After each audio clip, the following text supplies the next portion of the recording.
Welcome to They Mostly Pot Out at Night. Mostly. I am Salem, joined by my co-host Graveyard. Hello.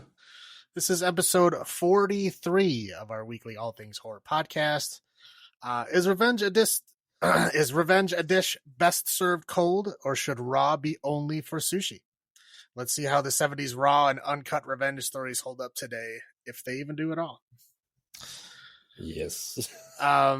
This week we're going to go for some classic 70s raw movies, two of which you probably know and two of which you probably don't. And I think there's probably a reason for that. But very much so. But we'll start off with one of the ones you probably know and the earliest chronologically on this list is The Last House on the Left. More famously, I think this is Wes Craven's. It's his first movie, right? It is his first movie, and if you're watching, as the credits are generally before the movie, you'll see two other names on there that you recognize: Sean S. Cunningham, who made Friday the 13th, and Stephen Miner, who helped make the Friday the 13th series as well. So this was it's three icons of horror in their early stuff. Right, yeah. But yeah, this is the original Last House on the Left. They did remake it. It was like 2010, 9, something. Somewhere around in that time. 7, 8, 9, right around there. Yeah. The funny thing is I've seen that version, the new version, but I did not see this version. Again, it was one of these movies I thought that I saw because I've seen bits and pieces of it everywhere, but I've never actually watched this version front to back. But I did watch the remake, which is odd. Well, I mean, yeah, I've watched the remake. I've seen this, but especially on videos on YouTube and stuff like that, there's so much of this movie cannot show. So you've seen probably all the tidbits that they can show on TV or YouTube. yeah, there's quite a bit. Yes. Okay, so yeah, I'll run right into the recap here. Yes. Okay, so we turn up with a young girl who what is her name? Mary. Mary. That's right. Mary, what, Caldwell? Something like that, yeah. She just turned, it's her 17th birthday. Right, it's her 17th birthday. And she's going to go to the city. Again, they don't give a name to the city. It's just the city. And they live in like some rural area. I don't know. It's forest and trees and no neighbors around. 0 neighbors. Right. So it's somewhere in a rural forested area. And she is going to go into the city to watch the band Bloodlust, who, from their description, is, I'm guessing, supposed to be like a Black Sabbath clone. Because they killed chickens. Yeah, they killed chickens on stage, which is, again, a Black Sabbath thing. So I'm assuming it's like some Black Sabbath clone, because this is like 1972. Yeah. So it's very early. There isn't any other metal bands around this time that they could be talking about. It's really the only one right now. So yeah, so she is going with her friend that her parents don't really like, but they kind of accept that that she is going to go with her as long as she stays safe, blah blah. Basically friend came from the wrong side of town, the bad part of town. Right, the bad part of town. Which again, I don't know what they're talking about, because again, it's like a rural area in the middle of nowhere. Correct. So maybe she was from the, quote unquote city, as they're saying. I don't know. I don't know where she is, but so they're going to go to this concert. And then we get a kind of cut to like 3 escaped criminals, and then the one lead escaped criminal guy's son. Yes. And we get kind of like a weird narration describing them. And the head guy's name is Krug. And he's like the leader and probably the worst of them. And then his, I don't know, girlfriend, kind of. Well, she's with all of them. Right. Anyway, her name was Sadie, I think her name is. Yes. Yeah, and she's described as like an animal, I guess. Sure. And then there what's the creepy dude's name? With the switchblade. Yeah. Anyway, Oh, there's a that's a creepy great dude. question. Yeah, there's a creepy dude, and he's like described as like a child molester and a rapist. So he's like, like the sex criminal out of the group. Krug was in prison for killing a priest and two nuns. Oh, I, it's Weasel, by the way. Weasel. Okay, well that's his nickname, but whatever. Weasel's good. I Yeah. don't remember if they said what Sadie was in for, but whatever. I don't. Well, actually, I don't think she was in. I think she No, helped them escape. Krug and Weasel escaped, but Right. they went back to find Krug's son, Junior, and Sadie. Right. Well, and then his Krug's son. To keep him under control, he's intentionally hooked him on heroin. Yes. So that whenever he gets out of line, he just kind of dangles the heroin above his head, and then he does whatever he tells him to do. Yeah. So yeah, but it's narrated as he did that to be in control of him. Anyway, so that's the introduction here. And then Mary and her friend Phyllis like go into the woods and like prance around. I honestly don't know what they're doing out there. Like they said they were going to leave and go to a concert, and then they're just hanging out in the woods, like talking about, My boobs came in this year. right. Yeah. Like being year. girls transmogrifying into women, and then, I guess like embracing their new womanhood and the new 70s style of wearing no bra with the tight shirt. Which in 72 was a new thing. Well, newer thing, I guess. Yeah. Anyway, so then they jump in the car and they're driving out there, giggling and having fun. We kind of cut back to the parents, having like, I guess like an idyllic, just kind of like a fun time at home, and it kind of cuts back and forth to that. Anyway, they get to the city, and then Mary and Phyllis are looking around being like, hey man, we need some grass. So they're like, let's look for a shady character to go get some grass. And so who do they find but the son who's hooked on heroin is hanging out outside. So they go up to him and he's like, hey man, where can we score some grass? And he's like, oh hey, I got some grass, come with me. So he brings them upstairs, and basically traps them in the room. And so now, Krug, Weasel, Sadie, him, and the two girls are in this room. And like pretty much immediately they just sexually assault Phyllis. Yeah. Yeah, I mean there's not a whole not a whole lot of details of what happens here, but apparently they're there like all night long. They don't say that they did anything to Mary. I don't know why they wouldn't, I guess, but I mean I don't really want to go too far into that. But she seems to be okay. Obviously she's bothered about what happened, but I don't think she was assaulted at that time. Anyway, so they bring them downstairs, they throw the girls in the trunk, Mary and Phyllis, they throw them in the trunk, and then they decide to just drive away in a random direction. And we cut back to the parents who are worried. Obviously, this is the next day. They're not back yet. They call the cops. The cops come over and eat some cake.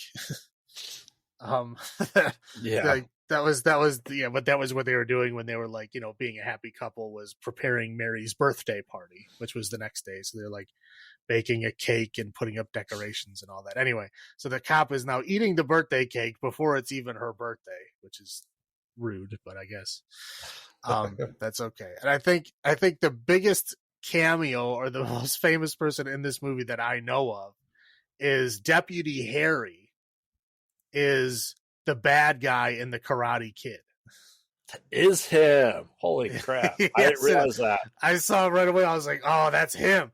Yeah, so yeah, the bad guy, the head of Cobra Kai in the original Karate Kid is the dopey Deputy Harry in this movie. And the police are like intentionally played off as like goofy and stupid in this movie. Like they even have their own like little theme song. Or like do do do do do, it's like all happy and goofy whenever they're on screen, and they're always doing like, physical comedy, stupid routines. It's bizarre. They saunter a lot. Yeah, yeah. So they're basically like, oh, she's in the city, she's having a good time. I'm sure she'll be back in a couple of days. He's like, every time this happens, they come back in a couple of days, and they get their wild oats out or whatever. I'm sure they'll be fine. Well, which is funny because they mentioned that the show ended at 2 a.m. Right. And it's nearly dawn. So, okay, we live by a city. If we left this city at 2 a.m., we'd barely be home before dawn sometimes. Well, yeah, but you also got to figure they're saying like, oh, they got out of the party, they're probably partied and crashed in the city somewhere, Right. so they're not going to be back until the evening. So he says she'll probably be back by like supper time, is what they said, and they just basically leave. Yeah, and they go back to the station, and they kind of like check in and try to talk and find out what's going on, but they really don't do much of a check in about it. But they do. Well, sorry, their car, they get the criminals get driving out in the middle of nowhere, and their car breaks down. And they get out of the car. They basically pull the girls out of the trunk, and they go into like the forested area of this street. And as they're doing so, you see that they are literally right across the street from Mary's house. Yeah. So they somehow left the city and went in a random direction, and somehow ended up with their car breaking down in front of Mary's house, which is, I mean, the odds of that happening are, I was going to say, let's say zero. Astronomical odds. Anyway, so they go off into the woods, and then this is when the cops exit the house. They say, oh, look at this car that's broken down. We should check it out. And they're like, oh, we don't have time. We got to go check in with the city, to see if we can find the people. Like, oh yeah, okay, let's do that. So they just leave it there. They don't see anything. And then we go into the woods. And now this part I'm going to skip over a lot because it's just a whole lot of sexual assault. It's not pleasant. It's not good. They do bad things to Phyllis first, and then Phyllis runs away. There's a big chase sequence, and then eventually they catch her, assault her some more, and then kill her. Now Mary has got left with Heroin Boy as a guard, and she's like trying to convince him that she's like a friend and that he should let her go. Willow. It calls him Willow. I don't know where that even came from, but Willow is like her nickname for him. Anyway, so he kind of finally goes, okay, let's go. And then as they're like walking away, they get caught by the other three who had ran after it. We should also point out that Mary was given a peace symbol necklace for her birthday by her parents, and then she gave it to Willow for being his friend. So he has it now. Correct. Yes. So they get back, and then basically assault Mary. Again, bad things happen, and they eventually Mary goes into the pond, I think, to like try to clean herself off because she's obviously like in shock after everything that happened. So she goes to like kind of clean herself off, and then Krug just like shoots her, and she just like sinks in the pond. Yep. And so then they basically just go back to the car and they change, and they're like, well, we still can't go anywhere. The car is broken down. What do we do? Oh, well, let's just go to this house and say that our car broke down and see if we can just stay there for the night. And so they go to the house, and of course it's Mary's parents. And so they con their way in, and they eat dinner together. And of course there's no hotel. They can't get there because Mary has their car, so they can't drive them anywhere. Their car is broken down. So basically she just says, well, there's nowhere else for you to go, so you could just stay here. So yeah, she makes them all dinner, and then they're all hanging out there. And basically Heroin Boy doesn't get his heroin, so he starts like getting withdrawals. So he's getting the shakes, and he's puking, and not generally moaning and wailing and not feeling good. in the middle of the night. So the mom goes in there to like try to sort of help him, and then when she's helping him, that's when she sees that he's wearing Mary's necklace. Yeah. And after that point, she like helps him, puts him back in the room, and then because they're all like crammed into one room, even though she gave them 2 rooms, but they left their luggage in the other room.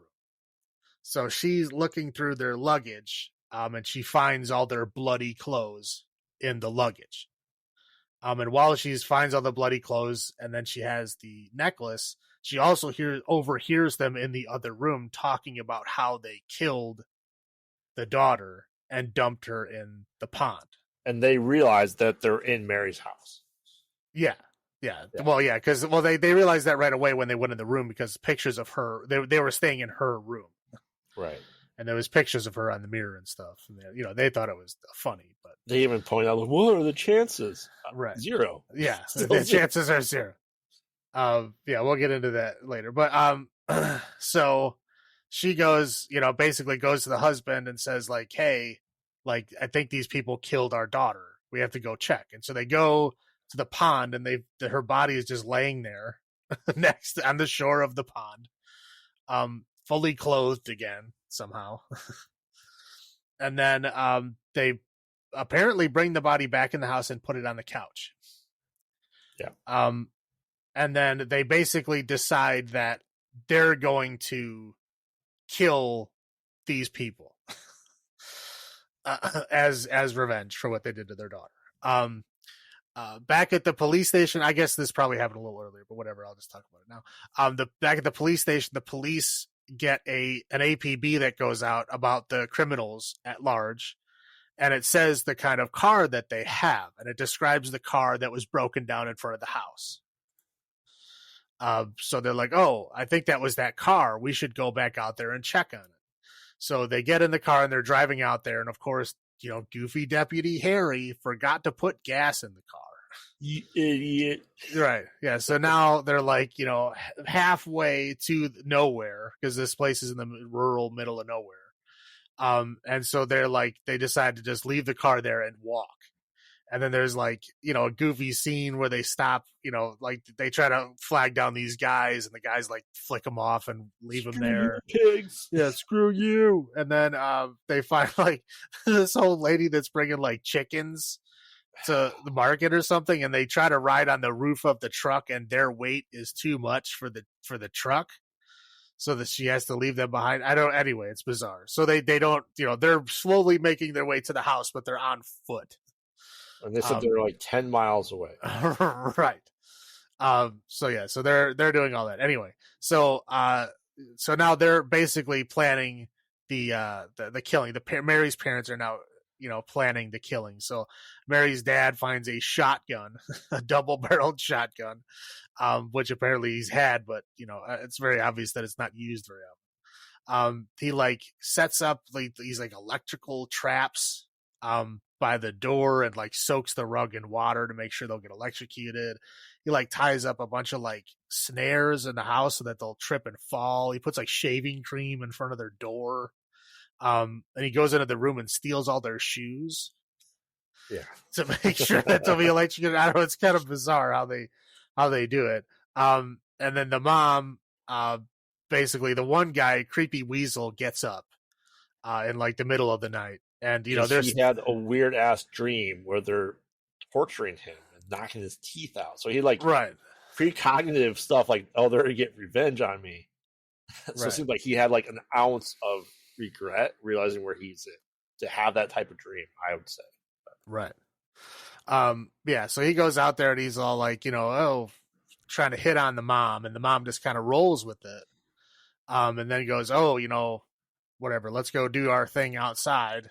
And then it goes outside, and she essentially just bites his penis off. Yep. And so he's like howling and screaming outside. And basically just, dies out there. So she, comes back into the house.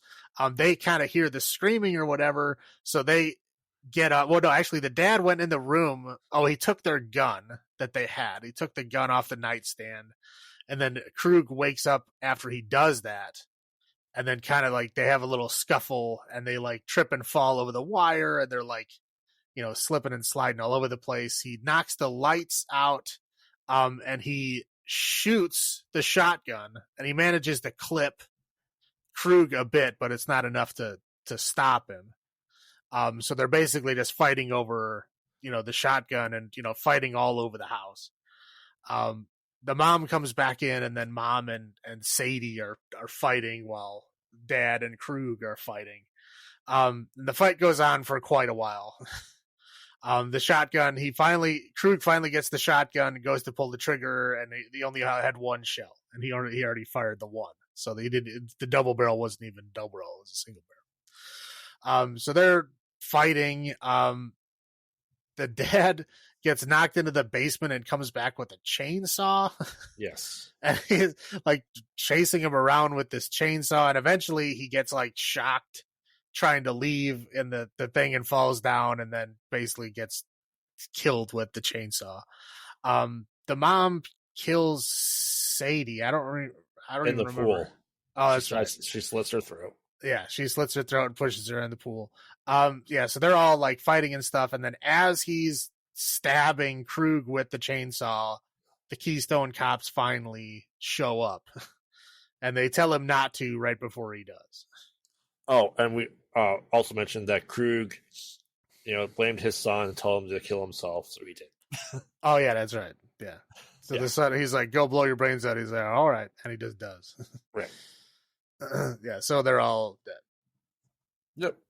Except for the mom and dad, who the cops now witnessed them murdering people. So they're probably going to go to jail. Although it's a small town, and he did eat their cake earlier, so maybe he'll just let them off.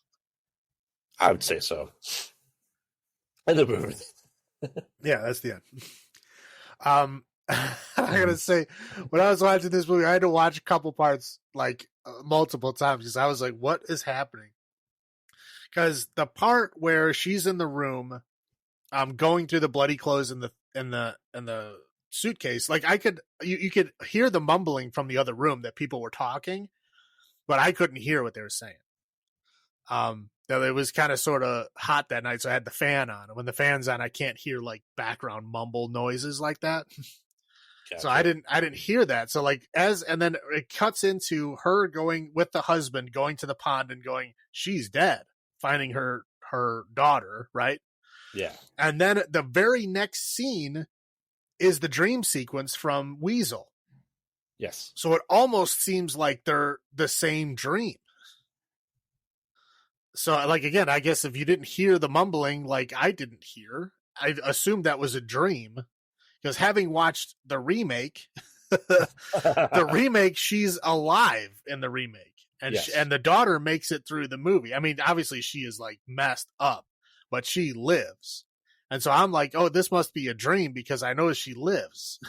Yeah, and then later, you don't really find out that that's true until she then seduces the guy later, which is probably like a good 10 minutes, 15 minutes later in the movie. So like it was like 10 or 15 minutes that I assumed that was just a dream and that she was going to come back at some point before like you see her body and you're like, oh, no, she's really dead. Yeah, she's dead. Yeah, so I had to rewatch that part because I was lost. I'm like, I don't know what is going on. Yeah, this is probably my second time seeing this, second or third, probably only the second. I had watched this when I was getting into horror movies, and I wanted to go for the twisted 70s raw stuff. So I I Spit in Your Grave and Last House on the Left, all that stuff. It doesn't get any easier to watch than the remakes. No, it really doesn't. This is. I mean, I knew what I was getting into on the rewatch, but it still doesn't make it easier. And especially with how renowned Wes Craven became. 12 years after this, he made Nightmare on Elm Street. 12 years after that was Scream. And the wife goes, "I'm not watching any of these with you." I'm like, I don't blame you. Yeah, I don't blame her either, honestly. But yeah, no, it's. I mean, again, I left out a lot of disturbing stuff. I mean, there's Yes. like, yeah, like Krug like literally carves his name into her chest with that knife. I mean, there's like, just weird, bizarre scenes where they like forces Phyllis to like, pee her Yep. pants. And I mean, it's so bizarre. I mean, again, sexual assault is happening a lot. And it just did leave that part to you. I mean, watch the movie, you'll see what I'm talking about. I really don't want to describe it. So that's it. No, and we knew going into this, or we have to understand that these are a product of the era that they are, and they are disturbing, and they are considered some of the first video nasties in other parts of the world, and really rightfully so. These are hard topics to talk about realistically, and that's why I said we're not, as you said, we're not describing this. Go watch it. Understand that this is a 51-year-old movie. But also understand these are all revenge movies for basically the same thing, Yeah, more or less. right? So I mean, so you said this is your first time watching it, so but obviously you felt like the girl was going to be alive because yeah, in the remake she lives, right? Yes. So yeah, let's get into the highlights. So, what are your highlights? Highlights in this, it had a really bad ending. and I like that. And again, even though it's an old movie and I'd already seen the remake, I got a little bit of a surprise there because she dies in the original. Mm-hmm. I expect usually it's the opposite. No, in this one, no, she's just dead. Like, yeah, again, it was just so weird because that scene was right next to that dream scene, and I just for some reason assumed it was a dream because I was like, oh no, she's alive. she'll make it. No, she did not. no. And that it just, I mean, yeah, at this time, this is like, I mean, the edge of what the censors would allow at this point in time. I mean, this was the kind of time where a lot of the censors were throwing around X ratings on a lot of stuff. Like a lot of movies that are just, standard horror movies that we would deal with today were getting like X ratings because, like the morality police was in full effect in the 70s. Right. Trying to stop the stuff. Again, that in the UK that ended up with the whole video nasty scare. Here it was the MPAA, getting a little too overzealous and throwing out that X rating for a lot of stuff. Some movies embraced it. Some movies, cut some stuff out just to avoid it. I mean, when we get to the last one on this list, that pretty damn close to the X rating. Well, yeah, and again, most of these movies were rated X. The first time they were rated, they were X, and they had to make several cuts and changes in order to make them not X. That's why they make a big deal out of seeing the uncut version of the film, because technically the uncut version was rated X, or would have been if it released in that form. Right, and this is and we are doing this because we are going to prep for Maxine, which is coming out, and we said before in our kind of a recap of X, that came out by Ty West is a perfect. It really is an homage to these movies, right? But more tastefully done. I think it's just more modern done. I mean, it's I think it instead of the sexuality being kind of bad as it is in these movies, like all of the sexuality in these movies is in a bad context, right? There's no positivity to it at all. And I think I think X takes the sex part of it and makes it the positive part. Obviously there's still horrible bad things that happen and blood and death and murder, but the sex part is probably the most positive part of the movie. Which is the switch from these. This is the sex is the worst part of the movie, whereas X, it's the exact opposite, but it's the same energy. Yes. The same energy, the same presentation. And again, they actually set it in the 70s for that reason. Yes. But highlights for me is, I felt like the gang was complete sleazeballs. Like, I really felt like they were. And they portrayed like that underbelly of what they describe it as really, really well. And, if I was an actor, I'm like, that would be a hard role to take. You know what I mean? Well, yeah, I mean, yeah, you got to imagine all of these people probably had to have a very hard conversation with the Yes. director and themselves. Is this something I want to do? Is this something I can do? Yeah. Uh, but I felt like the girls were the really the embodiment of the young innocence that they were. I felt like the parents felt like they needed to get revenge. I felt like the gang was complete garbage. So I mean, the portrayals of every character they're doing was, I think, spot on. Not the cops necessarily, but Well, again, the cops are like it's like basically once they get to the point where it's like, wow, this is getting rough. They cut to the cops, and it's yeah, like them falling off of the truck and like some old lady laughing at them. It's like that's like the palate cleanser that they give you. It's like, okay, shit is getting rough. Let's cut away, give them some Keystone Cops, then we'll cut back. Like that's how they were like trying to like meter it out. well, then we have to talk about that because as we did doing the research, the music on this does not pair with this movie in any way, shape, or form.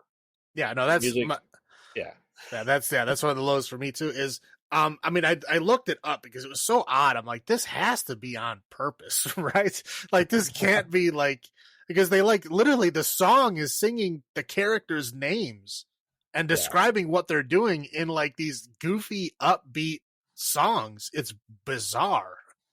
yes, And yeah, I know. I figured, yeah, they did it on purpose, and it was for the reason of trying to turn the tropes on their head. Of like you don't have to have scary, tonal music. When bad things are happening, you can literally just, do a happy, upbeat song to kind of like make you feel even more unease, which is, I think, right. what it did. I mean, the music was so off point; it felt like I was watching Grizzly again because how bad the music was Right. with the movie. Right? Yeah. But yeah, like Krug, the character Krug, the actor was actually one of the people who made the music for the movie. And again, they're talking interviews with him. He's saying, "Yeah, we did that on purpose. We were trying to make it even more uneasy by putting this weird, upbeat, odd music in there. It was a conscious choice." Yeah. But yeah, I have to admit, like it's a low point. I don't I don't like it. I understand what it was trying to do, but I think it probably hit better in the '70s. Like that kind of music to me just is not doing anything except for making me angry. Yeah, it was bad music. It really it did, and being 50 years later, yeah, maybe as you said, it was different then. Now it just seems so offbeat and not in place. Well, because I mean, yeah, we're talking '72. This is like still really close to like the Summer of Love. You know what I mean? So Yeah, like that kind of happy folk rock is what they were going for. So where like now we don't really have that. We don't have a lot of access to that. That's like so old. Nobody really cares about that stuff anymore. So the folk rock doesn't hit like it did back then. it's like the mamas and papas in the horror movie. Right. Yeah. Essentially, it's bizarre. Uh, other low points for you? Just the cops. I mean, they're just so ridiculous. they So they stupid. really Barney Fifed it up, and Yeah, it was like again. They even had their own little theme song. It was bad. and their theme song was as bad, and it almost felt like in was it Halloween 5? The cops that had their own little music just for that brief like yuck second, Yeah, yeah, right? It felt just like that. yep. And going off of your low point, okay, 10 miles. I'm not a fast person necessarily, but I can do 3 miles in probably 40 minutes. Well, We took an entire day. right, if you're walking normal walking speed, it takes you about 15 minutes to walk a mile. Yes. So if we're talking 10 miles, that's what Uh-huh. two That's and a half 2.5 hours. hours. Yeah, It literally took them hours. almost like what 14. Yeah, it was they got there in the middle of the night and they started like at noon. Yeah. Yeah. I'm just like, what is taking them so long? Yeah, and just the like ridiculousness of like the criminals leaving the city and just driving and then somehow managing to get not only in the area, but their car breaks down in front of her house. Yes. Again, very easily fixed by just saying, hey, like look through her purse or something and say, hey, look, look at this picture of her little happy family. Let's go there and ruin it or something. Right? Yeah. Fixed. Now there's a reason for them to at least be there. Right? Correct. Like just going by pure chance that happens is ridiculous. Right. If you left the city, I don't think you'd hit my house on purpose for most people. Randomly. Right. Yeah, exactly. If you're driving in a random direction, there's no way in hell you're going to hit my house. You're right. So, yeah, that was like, I understand that they had to have the circumstances be there for revenge, but you're right. Just a one line plot point could have driven that home and it would have made more sense. Right. All right. So, when we get into out of 10s, this week we are doing number of sex crimes out of 10 because, well, this is all sex crimes. Yeah, every movie has horrible sex crimes. Yes. So how many sex crimes out of 10 do you give this movie? This movie I will give 6 sex crimes out of 10. It's pretty good, but I don't want to watch it again. Yeah. I mean, I completely agree. These movies had to happen to get to the wave of slashers. I feel like people got sick of that, having all to do with that heavy editing to get off the X rating, and that led to the slashers that we got in the mid 70s, late 70s. And everyone kind of knows this movie in one way or the other. It is iconic, and maybe not for the best reasons, but it's iconic just like Texas Chainsaw is. But Texas Chainsaw was considered a very horrific movie as well, a year later. And I don't want to watch this again, but it was still, the movie did what it was meant to do. You know what I mean? It exactly is still unnerving 50 years later. And I don't know if it ever will not be. I hope it's never considered normal. Well, yeah, I highly doubt that. If we're in a place where this movie is normal, we need to push the red button, I think. I agree. But I will give the 7. Will I watch again? Probably not. Will I watch the remake more so? Yeah, because the remake didn't hit the same way. I don't think. Well, no, because the main death didn't happen in that one. Right. Yeah, just for that. I mean, is it a good movie? Yes. Is it the product of its time? Yeah, it absolutely is. Is it hard to watch? Very much so. But still does what it's supposed to do. So 7 for me. Now we get into the disgusting meat in this sandwich. Yeah. This movie. I couldn't find it because I kept typing in the name wrong. I thought it was Don't Go in the Basement. And I'm like, I can't find this movie anywhere. But it's Don't Look in the Basement. Yes. So if you've never heard of this, good on you.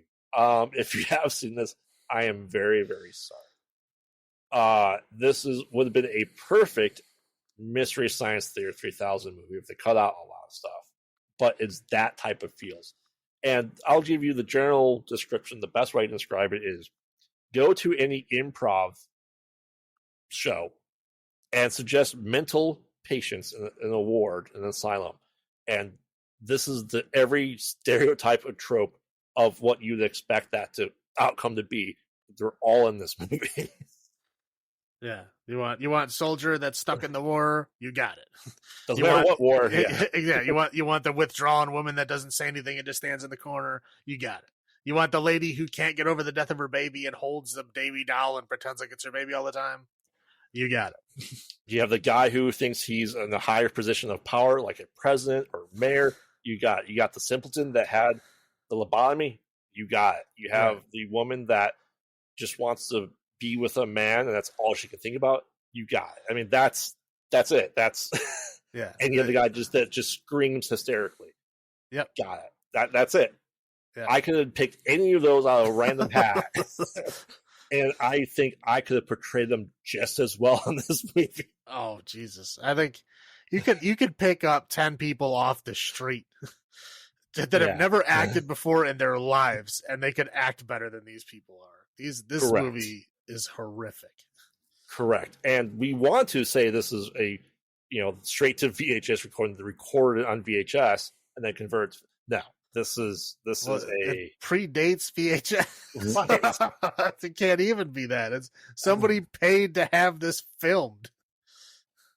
Yeah, yeah. Somehow this is also considered video nasty. It's just nasty because it's an awful. Oh, it's from the makers of Last House on the Left. Are you kidding me? Well, it's like how they say it, like from the producers of, like, okay, that's not that they didn't do anything creatively with this. You can't say it's from the producers of. Was it really released by Hallmark? It might. This was shot in 12 days on a budget less than 100,000. No shit. What a shock! I know. So I'll try to. Oh, by the way, this is also called. Don't look in The Forgotten or Death Ward 13. All this stuff, whatever you want to call it, right? Okay. That's probably why we had issues finding it, because it has many names. So essentially, as we said, this all takes place in a mental health institute with, like I said, all the tropes to no end. Which is just a house in a rural area. It is, don't picture a hospital, because it is not a hospital. It is a big farmhouse in the middle of rural somewhere. This is probably where Dr. Loomis would have liked to have been.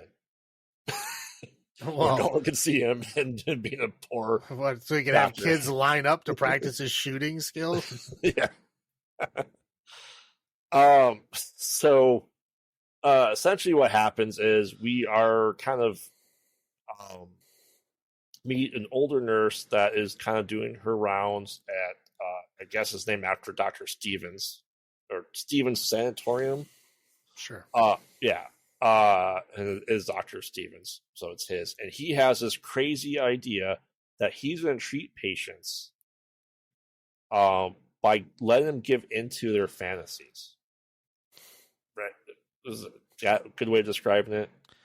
Yeah, they try to say, like, they get to the point of their obsession, and then they try to push them past that point so that they snap out of it. Yeah, so their brain has to like collapse on itself because it can't cope or whatever. I mean, it's asinine. Right. It doesn't make any fucking sense, but yeah, that's what they're saying. Yes. Right. And she's kind of going around, and someone essentially threatens her life. I don't remember who it was. Was it the elderly lady, or was it the whatever? One of the patients threatened her life, and she's like, "All right, I'm retiring. I'm old. I'm not dealing with this shit." I don't think they say who threatened her. I think she just says she can't take it anymore. Yeah. She might have said she was threatened, but like as this movie goes on, it's like everyone threatens everyone. So I'm pretty sure all of them did at one point in time. Yes. So, she goes out to the doctor, who has the guy who thinks he's the mayor with an axe. The judge. He thinks he's a judge. Yeah. Come on, judge. And exactly what he thinks happens is the doctor gets the axe to him from the judge. He dead. Right, and the blood looks like Kool-Aid. It looks like he spilled some Kool-Aid on his shirt. Yes. Yeah, so anyway, the nurse is like, oh shit, now I definitely gotta go. And she starts to pack up and is like, I'm out of here. I don't know how she's getting to and from there. I don't see any form of transportation there. Well, I would hoof it. If I was her, I would just no way I'm staying there. But we see a hand steal what we presume to be the baby. The baby lady goes crazy, and she accuses the elderly nurse of stealing her baby, so she kills her, and then I guess shuts the suitcase around her neck and decapitates her or something like that. You don't really see it, right? So that's pretty much about it. Yeah, so she's dead, the doctor's dead, and there's one remaining doctor, Dr. Masters. And then we get the absurdly skinny nurse. She goes, "Hey, I'm here. I applied 3 weeks ago. I left my job." And they had just a rousing conversation of not believing her, of how she got here and why she's really there. She's like, "Okay, I guess you can stay here." They kind of go through the patient cards. She starts going through the patient cards, describing these people and saying them. We get the background stories of everyone, and then she hides a couple of cards in there. And Detective sleuths will tell you, "Okay, something's wrong with her." I immediately picked it up, the twists. I don't know about you. I don't think I was paying enough attention. I was because after about 5 minutes into this movie, I'm like, I don't think I need to give this movie my full attention because it was painful. It was hurting me. Yeah. So essentially that's what happens. Like I said, we get the background of everyone. We get Sam, who's lobotomized just a couple weeks ago. Gentle giant, all that jazz. Someone cuts the phone line, and the doctor is the new nurse is trying to call out, and she can't get us. So they get the telephone man in there to go into this closet. I thought for sure there was to be a body in the closet, but no. Then he tries to get seduced by the nymphomaniac. Okay. Well, that's it. This is like the perfect scene to describe what I don't like about this movie. The guy wanders into the house. Nothing is locked. Everything is wide open. No one's there. And he's wandering through the house, and he has like personal interactions with like 4 of these inmates. Yeah. Right.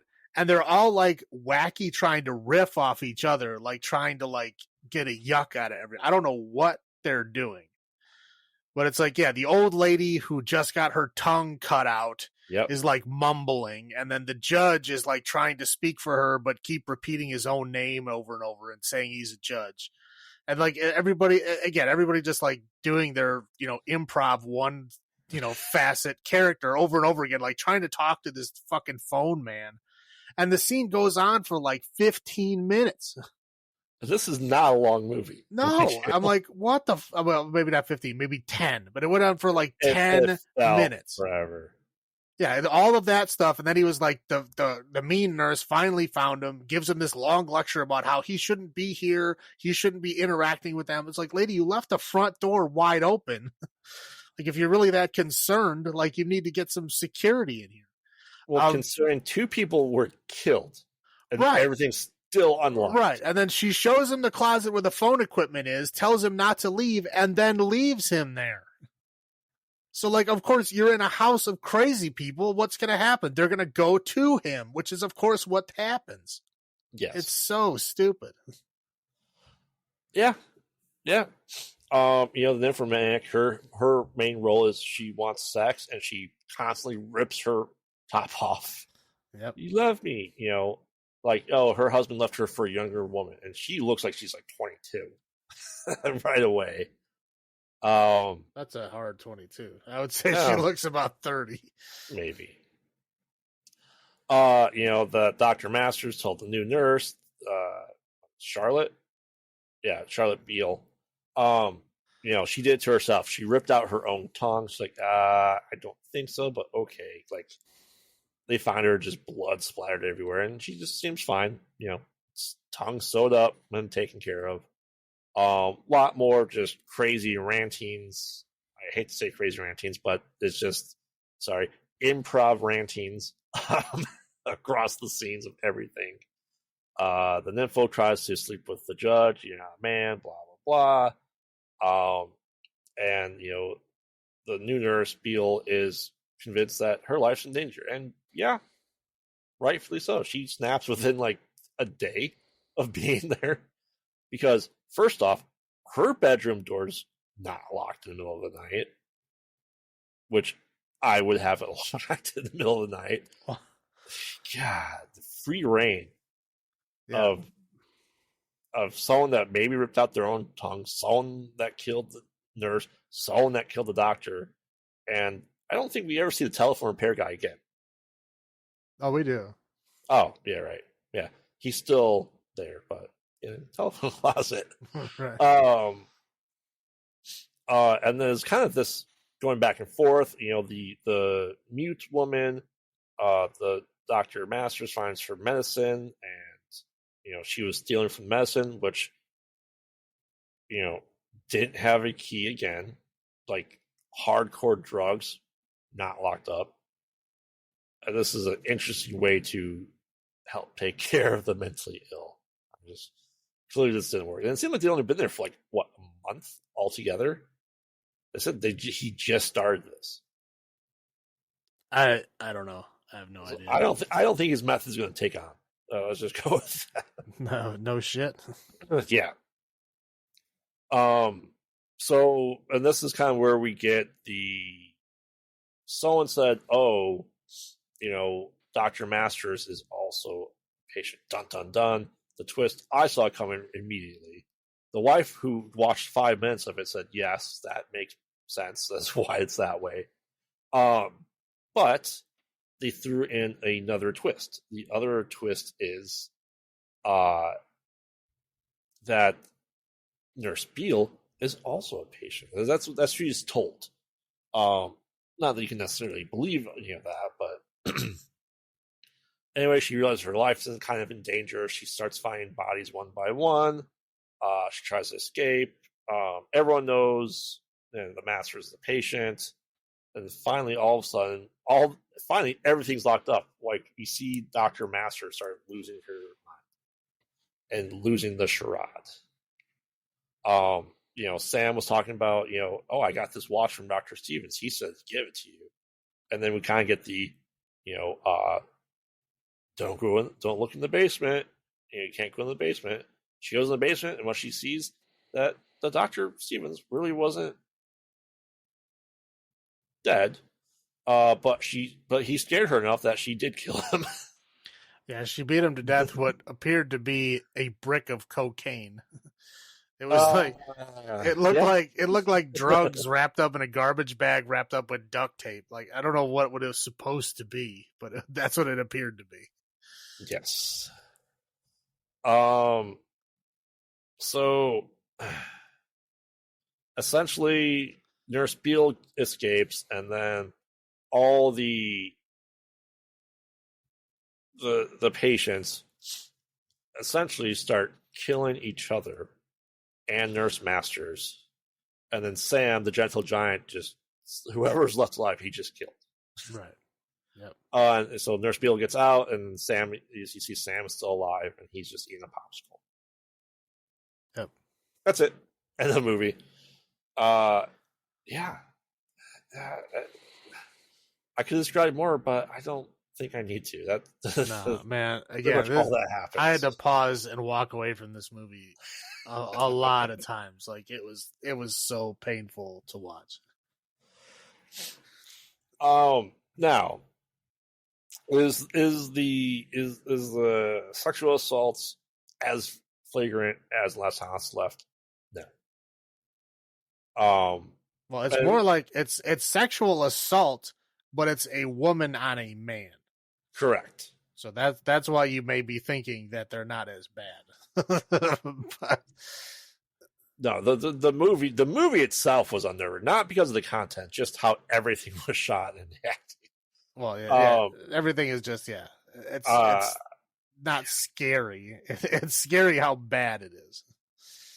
It's scary that movies like this can get made, and it really makes me think I could do one too for better content. If you want to make a movie this bad, sure, I have faith in you. I don't think I can make it worse. It's always worse, man. Yeah. First thought was, this is awful. This could have been an MST3K episode. It's that bad. And like I said, there's probably reasons why we had hard times finding this to view it, because no one cares enough to. Yeah. I don't think it's getting a 4K Blu-ray remaster. No. Like I said, this movie would have been, I think, better served as a concept for like a Twilight Zone episode. Yes. Like, all of the things that happened, you could just condense into, one 30-minute thing, and it would be totally fine. I completely agree. I mean, that's That, you're right. And like I said you had a hard time even just struggling sitting down and watching this movie. Yeah, I I mean, kept catching myself doing other things. I was like, oh, let's look at my phone. No, watch it. Like, oh, I'll look up, this walkthrough on this game I'm playing. No, don't do that. Watch the movie. so what was your first thought other than you had a hard time watching it? How Just like how bad it is. I was like, is this a bootleg? I mean, because it's such bad quality that I'm like, I don't know. It doesn't feel like a bootleg. I think it's just this bad. I think the pictures is just intentionally this bad, or just by incidence this bad. yeah. Yeah. No, I mean, yeah. The first time watching it, I was like, this is pointless. This is stupid. I don't want to watch this anymore. And if this truly is by the makers of Last House Left, boy, they slipped hard. Well, again, they say the makers. We know that the director and the writers are not a part of it. So It's like the makers is like, I don't know what term production company. Using. Yeah, again, the producers, that doesn't matter much. Yeah. I'm not saying that all producers don't do anything. I'm just saying that most producers, especially horror producers, don't do anything creatively. Yeah. I'll go into my highlights. The highlight was the movie ended. Yeah. You know what? I don't think Nurse Beale and I don't think Dr. Masters were bad in comparison to everything else. I think I disagree. You disagree? And compared to everyone else? I think they're all bad. I don't think there's anything redeemable about the acting or these people. So do you have any highlights then? I do like the bad ending. I like that everybody just kills each other and then they just die. I mean, that's interesting enough for me, but that was about it. Oh, here's another highlight. It's not a franchise. Yeah. Well, I should be thankful that everybody died so they can't bring them back a second time. Yeah, I think low points, as we said, the acting, the just improv group that they found, like walked into a grocery store, like, who can do improv? Me. You're hired. Yeah, like again, I usually, a little piece of paper where I write down notes as I'm watching, Yeah. And I set across one line for every, high, low, all that stuff. I've never had a problem with keeping everything on one line until this movie. There was so many low points that I literally ran out of space and I had to double write on the same line because there was so many things that were annoying me with this movie. And like I get like the theory that Dr. Stevens had might be a sound theory, but the execution of it was just abysmal. Well, okay. All right, I'll go into a little bit of what I was writing on this thing. Now, if you've ever been in the mental health industry, right? People that are in that level of state, so we're talking like these are like people with like schizophrenia. These are people with severe like detachment from reality issues. You can have lucid periods with them. You can talk to them. They're not monsters, right? You can have periods of talking with them and stuff like that. But when they get deep into their delusions, they can be dangerous. And everyone knows that. That is why they are in an institution. Now, as a doctor with multiple people here, I understand trying to do that with every patient, when you're in your sessions with them and working with them. I'm not saying he would have locked them up all the time. He would not have. But you also have to realize that, okay, so like the one nurse, well, technically both nurses were probably patients themselves, right? Mm-hmm. So he was a doctor doing this by himself with 10 dangerous patients? With the world's easiest access to the world's sharpest things. Right. But I'm saying, like, these are people that are potentially dangerous. I mean, it seems like they've hurt people before, and that's why he's working with them. But, like, again, like if they have a tendency for violence, you have to make sure that at the very least the other patients are safe. And we continually see time and time again that, like, well, maybe these patients are under control. They are not. I mean, we're talking from step one. They are intimidating each other. They're messing around with each other. They're making each other freak out. They're like, like, again, in a mental institution, you don't want to upset the norm. You upset the norm, and then routines get broken, and that's when bad things happen. And this is what this movie is like continually about.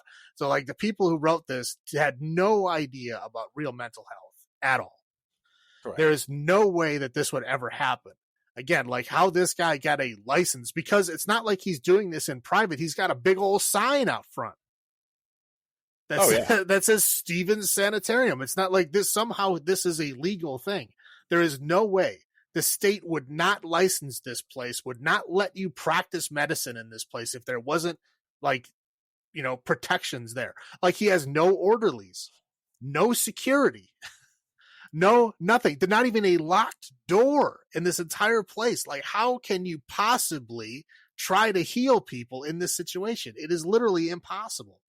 I don't care what methods you're trying to use on your individual patients. If they're able to just attack each other at will, how the hell are you trying to enforce anything?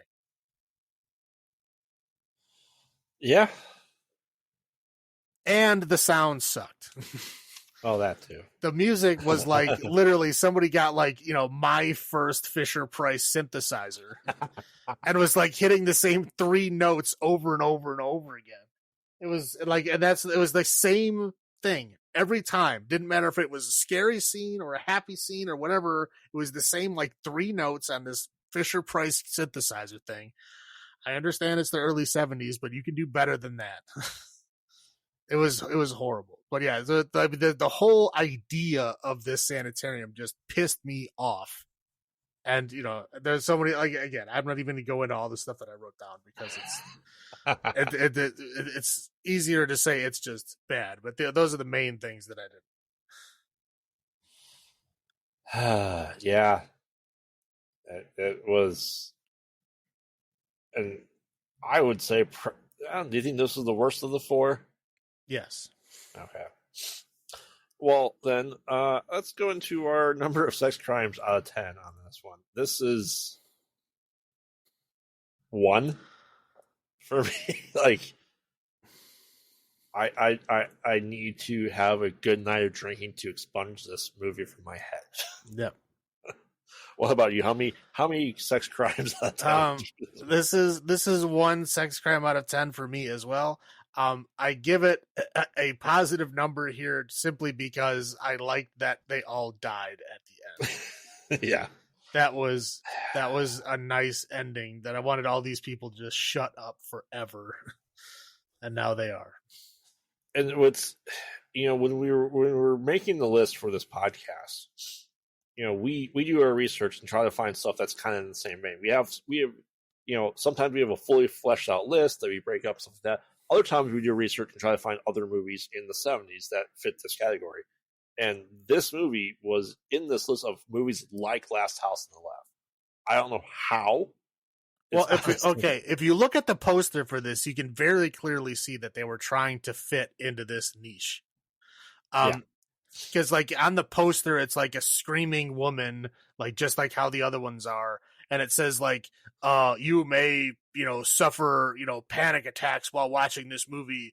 We recommend that you just tell yourself over and over again, it's only a movie. And then they repeat, it's only a movie. It's only a movie. And it keeps getting smaller and smaller underneath it. But like, it tries to show you that this is like, you need to avoid fainting. Like the horrible things happen in this movie. Like, again, a lot of horror movies do that stuff. But it was at this point in time, they were very much trying to go off of that kind of subgenre that was building at that time with this movie. I don't think it necessarily fits, but they were very much trying to fit it in. They were trying to, I'm not going to say a square peg in a round hole, but maybe like an octagon in a round hole. Like technically it'll fit in the hole, but it's not really supposed to be there. I can say that if I had rented this movie when I was getting horror movies, based on the box art, you'd be like, "Oh, it's from people that made Last on the Left, therefore I should like it." And that's a cheap trick. Well, yeah, I never listen to that. I always look at the names. If it's director, writer, like some major, you know, creative force that made this and something else, okay, I'll believe you. But if you tell me it's from the producers of, like, yeah, I don't care. If you're not even gonna name them, like, I don't care. Like this, no, we're not doing that. From the third cousin of the sound guy's Well, that's like stepdaughter. all those movies that, like, the like the super parody movies. Yeah. Like, like I haven't seen the movie, so I'm just gonna use it as an example. Like Meet the Spartans.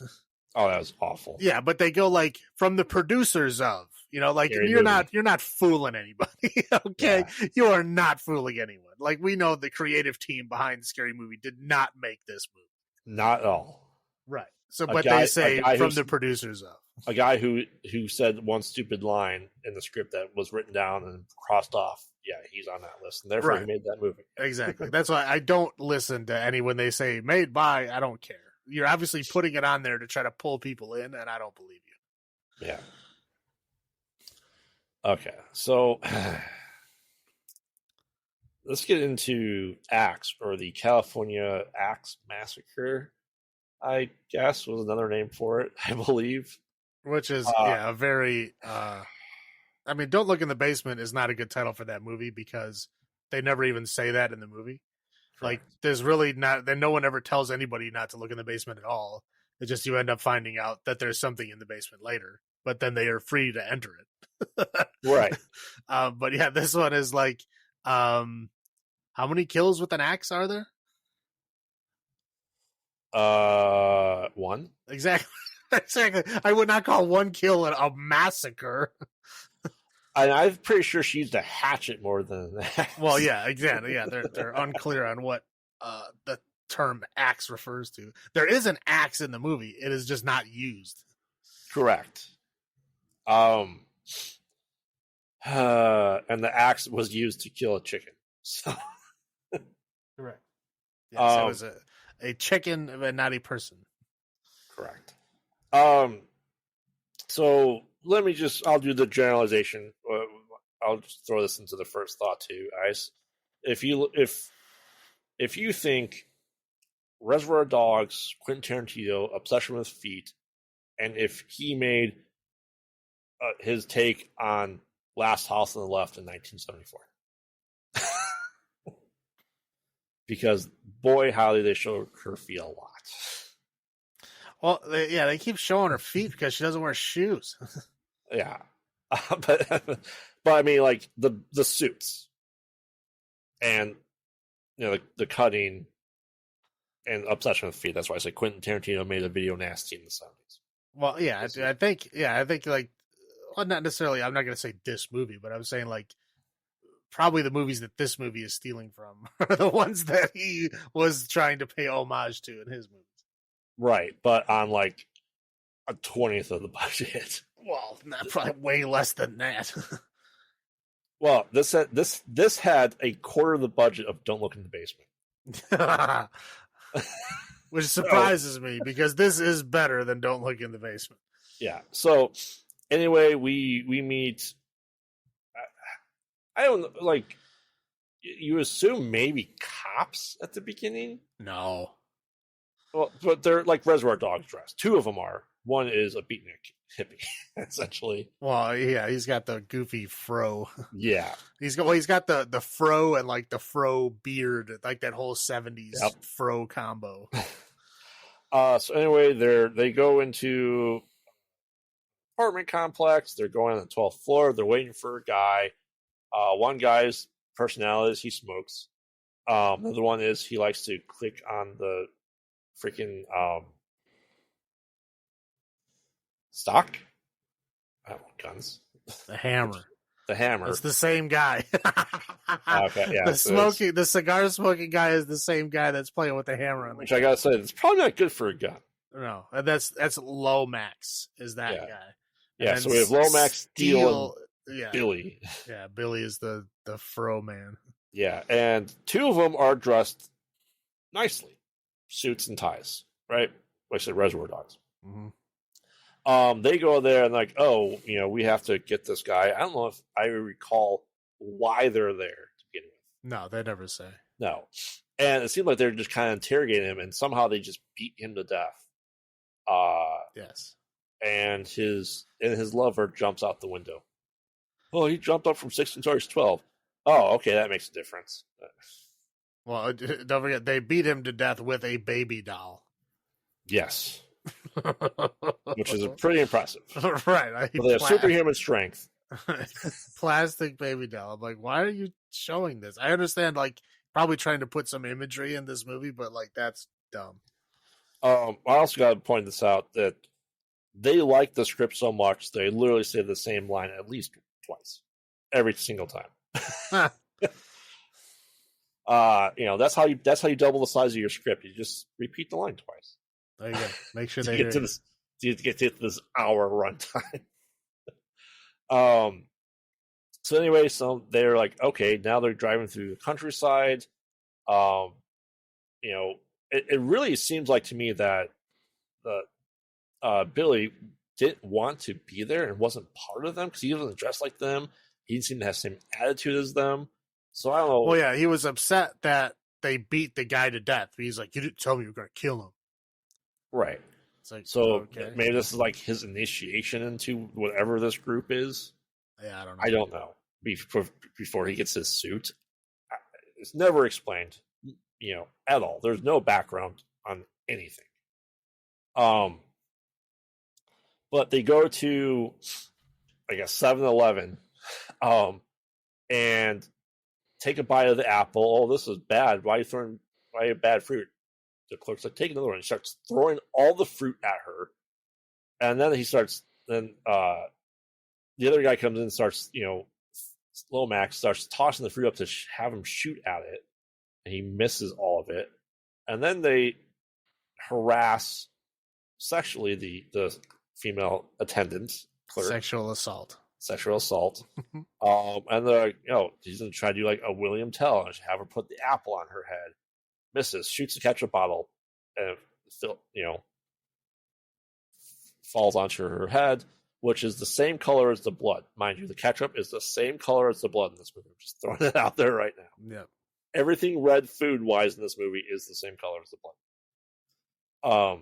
And they dump pop on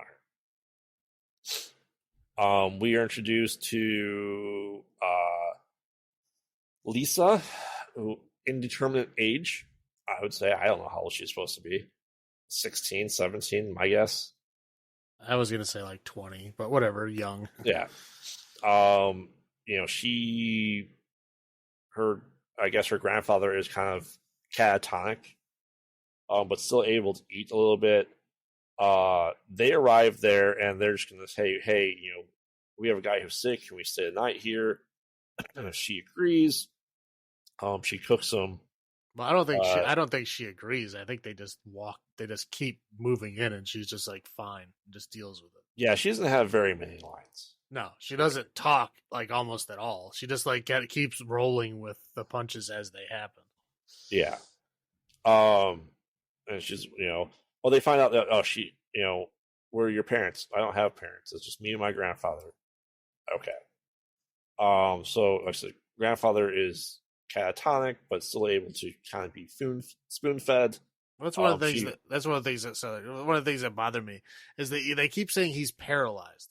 Yes. There is a difference between paralyzation and catatonia. You know what I mean? Like he's catatonic. You can still speak. Yes. Right. I mean, like he's not paralyzed. He's in a catatonic state. Like he's not responding to the world around him. He's not paralyzed. Correct. Usually, if your paralyzation reaches that far up into your head, you're on a breathing apparatus. Well, yeah, you have to be because your body is literally dead. Right. But he's still able to eat. Whatever. Right. Yeah, he can breathe on his own and eat, and he never moves from the chair. So correct. So anyway, she cooks them the chicken they just killed. She just killed earlier in the day. And she goes, kind of leaves them there. We find out, I guess, the cops are searching for them for some undisclosed crimes. I don't know. I don't care. Well, I mean, they committed 2 crimes on the way there, so. Yeah. So I guess Lisa goes upstairs. She's gonna like slit her wrist almost. But she stops herself from Billy, who's one pretending to be sick. And then we get the sexual assault scene where Lomax just tries to try himself on Lisa, and she just happens to have that razor blade she was going to cut herself with, and just like starts carving into his neck, the back of his neck, while he's on top of her, which I don't believe she'd be able to get him off of her, let alone drag her body into the bathtub, where then she dismembers him, puts him into the trunk, and then like the worst cleanup job I've ever seen. Okay. Yeah. So, yeah, spoiler. I'm just going to say one of my low points now, because it doesn't make any sense to me. No. Okay. One is like, yeah, she kills him. She takes out a trunk from her closet. Yes. She puts the body in the trunk and pushes it to the bathroom. Okay. Yes. Then she takes his body out of the trunk, puts him in the bathtub, chops him up into little bits and pieces, and then puts him back in the trunk. Yes. And now she can't move the trunk out of the bathroom. Correct. You just put him in the trunk, moved it to the bathroom, moved him out of the trunk into the bathtub, then put him back in the trunk, and now she can't move it? And there's less weight because the blood's in the right. I'm like, what is going on? Like, again, it's like you forgot the part where she got it in there without an issue, because she pushed him in there in the middle of the night. Yes. Without waking anybody up. And the way she's trying to push it out of this thing, she's making these ungodly noises. And then the one guy, Billy, comes to help her, and he's like slamming this thing around. Like, there's no way in hell she did this quietly. No. In the middle of the night. It's like, it's so bizarre that it's just on one side of this, she just does it without any problems at all. And on the other side of this, now she can't do anything by herself. Right. I said her cleanup job was she did one pass of a towel on the blood on the tile, and then didn't get into the cracks there, so it's still there. And then, she cleans herself up, changes clothes, and then goes back to sleep on the blood-soaked bed. Right. And then Billy helps her put it into the attic, and he's like, "Oh, this is covered in blood." And she said he opens it up, and Billy sees that it's Lomax. He's like, "Oh, Steele killed him." So they go into the woods, try to talk about getting out of there. Like, she's going to try to kill him, but she's like, "Oh, here, have my straight blade. You can take Steele for me." Cool. So yeah, then he's like eating a sandwich, and then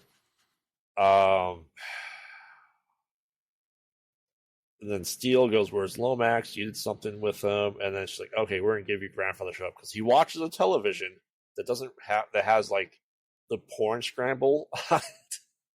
Right. So you can hear everything, and they're watching like it was clearly the Newlywed Show. How would you describe your husband? What kind of animal is your husband in bed? A lion or a tiger or like something else? Like, that's the Newlywed Game. Yeah. But scramble because they don't have the rights to it. And then so then essentially then they have a kerfuffle, and she just takes a hatchet for chopping wood and then kills Steele pretty handily. Right. And stuffs him into the fireplace. Yeah, up the chimney.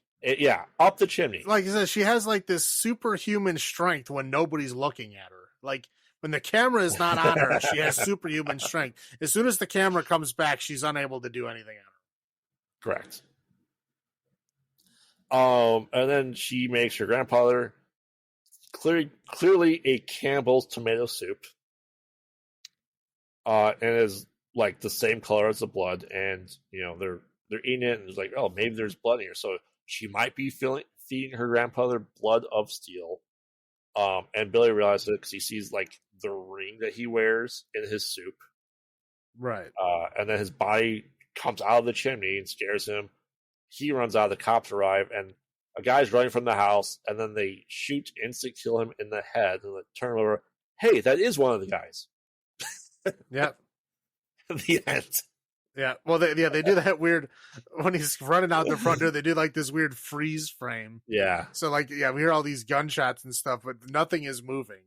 And then it cuts to that scene of them kicking him over. So I don't know what happened to the original film. They didn't know who he was, but a guy's running the house. They just start shooting at him. Yeah, that tracks. And then you go, oh, that was the guy. Phew. Right. Movie over. That's it. Movie over. Uh, yeah. Um. Now I'm a mention one of your favorite movies of all time here. That was as we discussed yearly recap. I feel that Lisa was the inspiration for Pearl. um.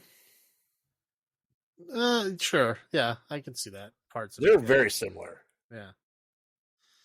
That was my first thought. And my second thought was, I am glad this is only an hour long movie. Yeah. Seriously. I mean, okay, it's better than Don't Look in the Basement. That is a fact. But it's still not a good movie. You It is like, I mean, again, the concept is better than Don't Look in the Basement. The presentation is better. Obviously, I don't know how they got it done with the budget that they had, but they did. I mean, it's okay. They did the best with what they had, I guess. right.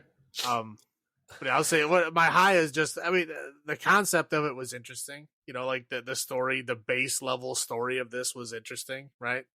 Yeah. I like that. that's yeah. And like this, the blood is, it really looks like it could have been Heinz ketchup or Campbell's tomato soup. No, the blood in this movie is very clearly red paint. It is very clearly red smears paint. like paint, doesn't it? Well, Yeah. it's very thick. You know, like when you take paint, like like liquid paint, and like pour it out of a paint can. How it's got that thickness to it, and how it doesn't. It like takes a while for it to like settle. But when it settles, it doesn't. It still has that like meniscus over the top of it. You know, like that's how the blood drips in this movie. It drips just like paint does out of a paint can. So it is very clearly just red paint. So I mean, it's like going back to like viscosity. yeah, it's like back to like spaghetti western blood. Yes, It's like yes, very clearly just plain old red paint that they didn't even try to thin down or anything. It's just red paint. yeah. Yeah. I mean, I agree that the highlights. I mean, could they have added 15 more minutes of exposition? Like, we don't know who these guys are. We just assume they're bad guys, and they turn out to be bad guys, but we don't know what they're doing, why they're doing it. They just go from point A to point B with as little dialogue as possible. Yeah, I mean, I'm okay with not getting their background. I mean, we know they're criminals. I mean, that opening scene shows that they're all criminals working together for some reason. Yeah. I mean, yeah, we don't get the reason as to why they decided to just go rogue, because they feel like professionals. Yes. Like they feel like they were sent there to send a message to that guy. And either now they're on the run because they killed him and they weren't supposed to. So now like their employer is mad at them.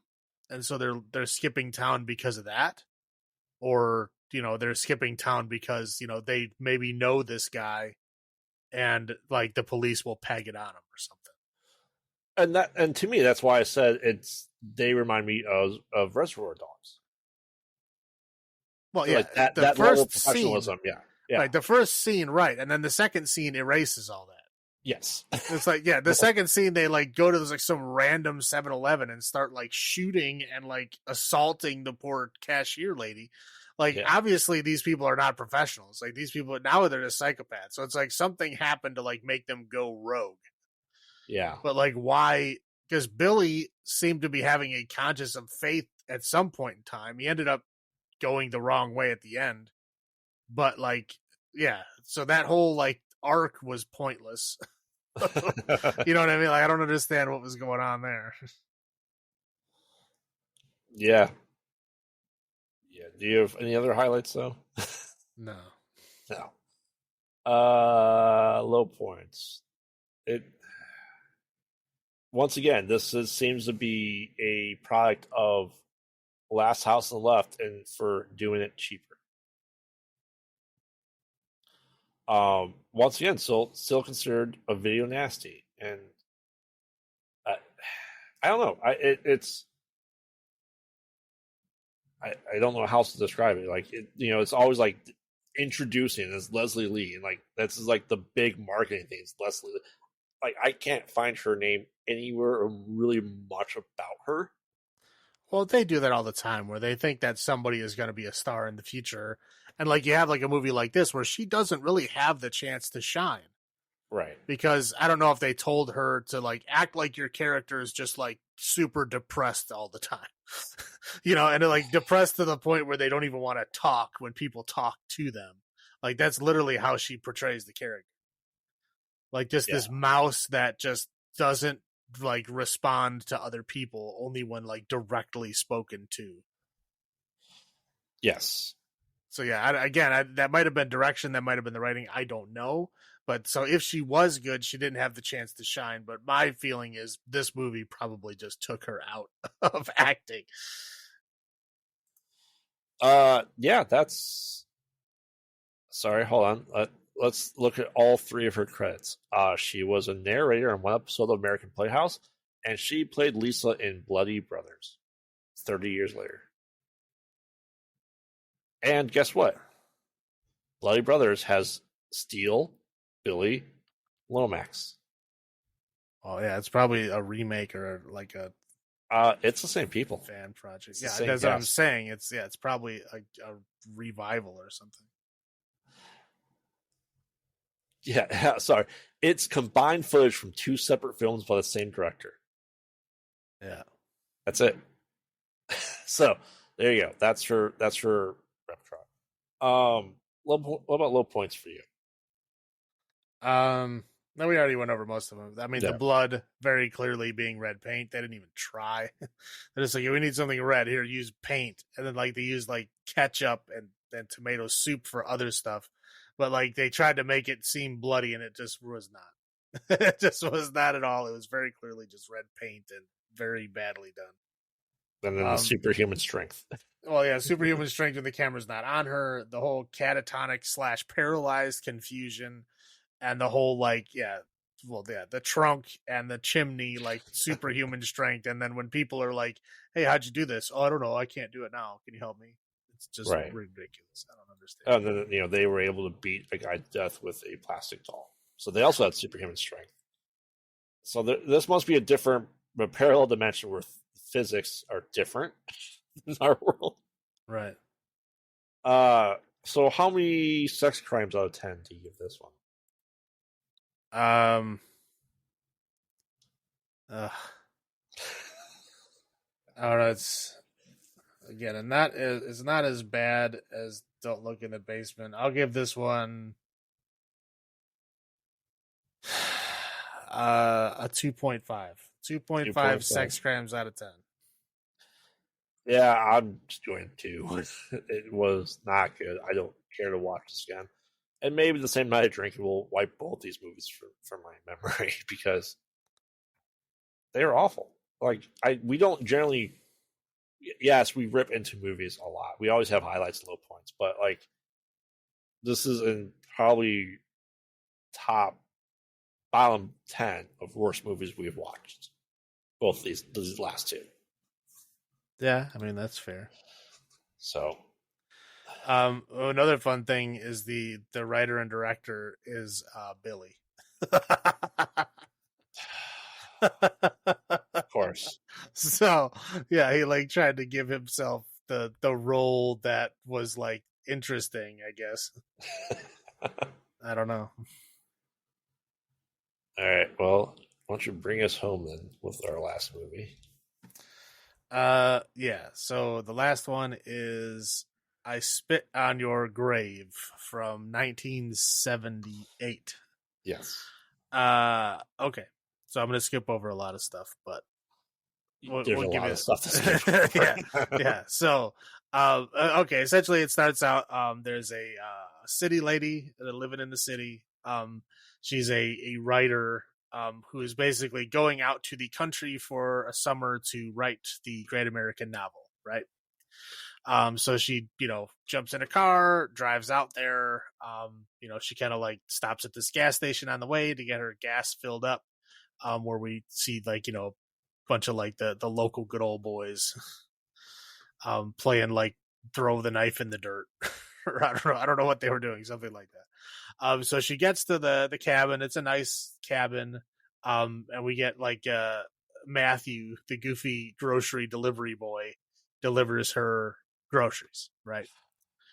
So basically, like all of these people in the town now know she's there because, of course, rumor travels fast in a small town.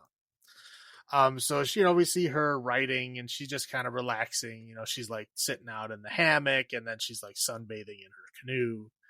Um, and essentially, like we see like two of the good old boys like driving by in their boat, like trying to like get her attention, and she just ignores them. She just like gets up from her hammock, goes back in the house, like whatever, I don't want to deal with this. And so it goes back and forth, and we see them like talking in the town of how Matthew, who is the grocery delivery boy, is a virgin, and he's like he's apparently has a crush on this new lady in town.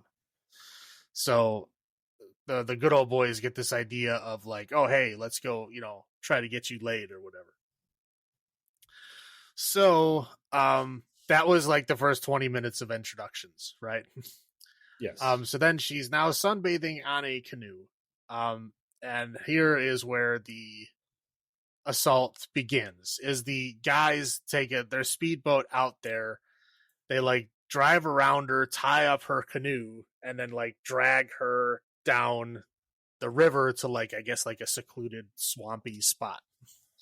Very swampy. Yeah. So they take her out, and so the two of the guys are chasing her around in the woods, and they eventually run into the other two guys, who is the grocery delivery guy and the gas station guy, who's like the leader guy.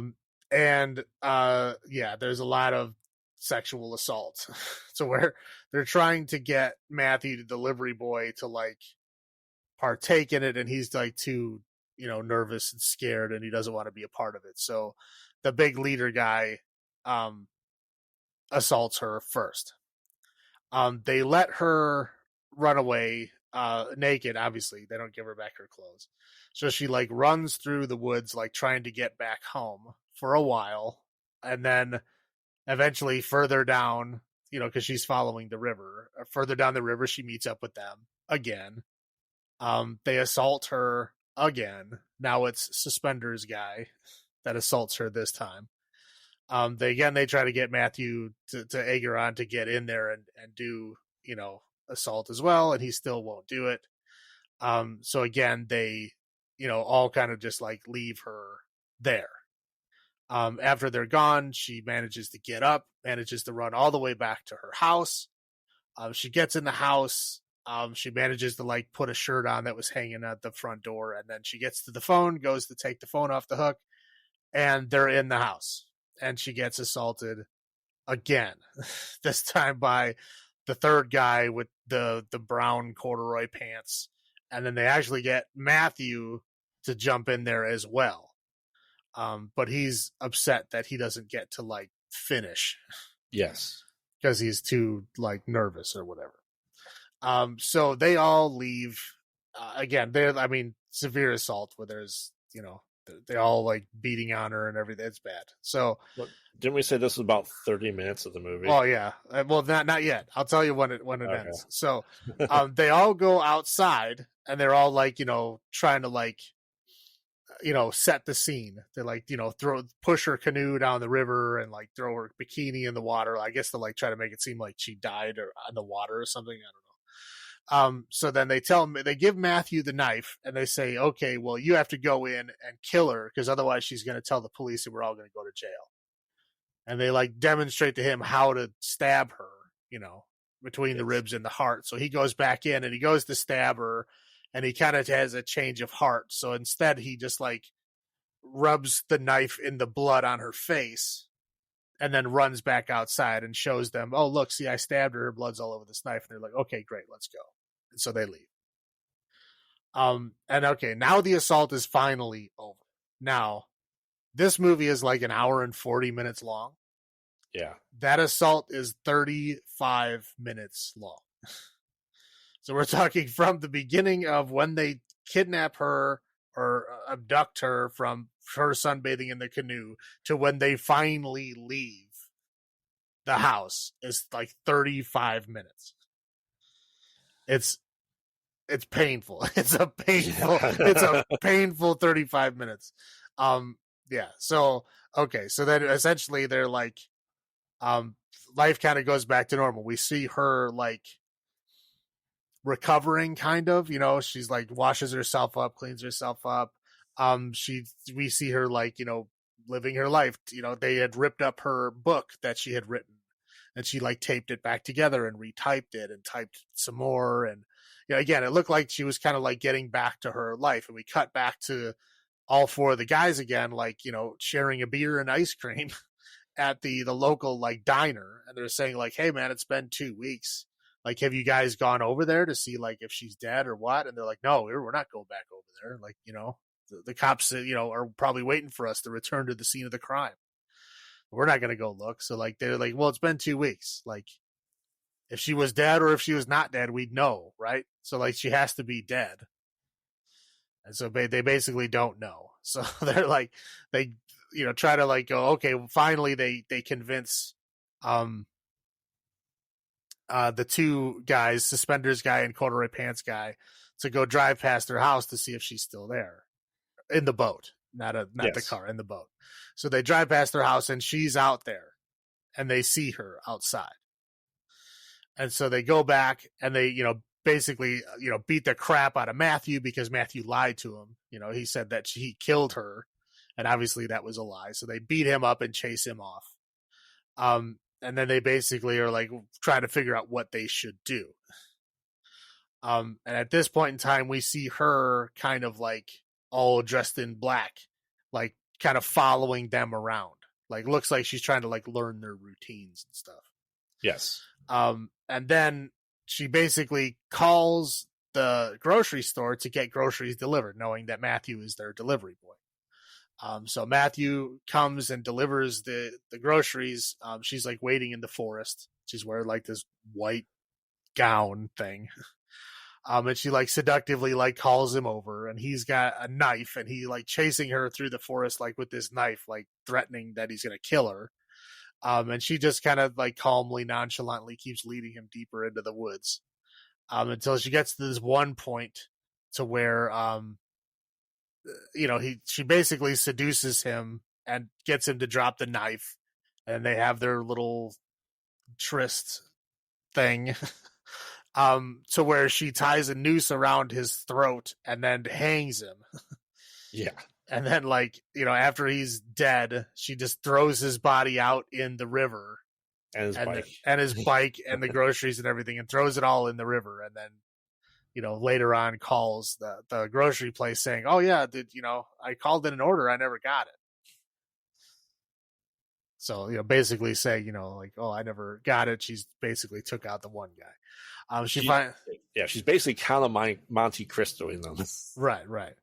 So she goes to the gas station guy, and she kind of like plays all coy, and he's all like, "Oh, I knew you'd be back," and she kind of like seduces him, right, back into the car, and basically says, "Hey, come on back to my place, and we'll have some fun," right?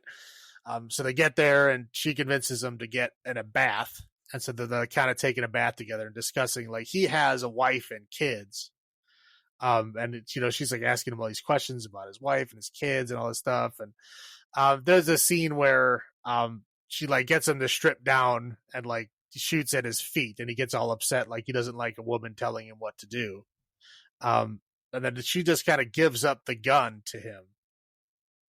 And it says, okay, yeah, fine, you're right. Let's go take a bath.